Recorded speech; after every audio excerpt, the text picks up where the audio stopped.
Hey, I received this 47-inch metal stand-up weed pulling tool. I'm going to do a quick review on it. This came in 3 pieces that all screw together. This is all solid metal. It's very sturdy. As you can see, setup of this is really simple. On the weed pulling part down here, there's a solid screw here, so that's never going to come loose. It's also got a nice handle on the top to make gripping very easy.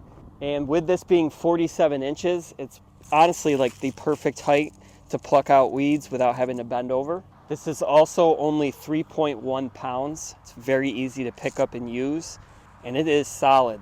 The metal is solid, and I think it's going to be very sturdy. And there's also a nice little hole here to hang this on a wall for nice, easy storage. All right, let's find some weeds and see how this works. All right, so I found a weed. So you line it up, put it in the ground, and it pulls that weed right out, right by the root. So if you just pluck the top of the weed, it's just going to grow right back. All right, found another one right here. So I'm going to line it up, push down, pull it right out. It's got it by the root.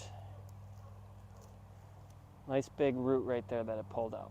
So all in all, this is an easy to use and sturdy tool. You can just walk your yard, find weeds, pop your tool in the ground, pull it out. You don't have to bend over and, wear your back out.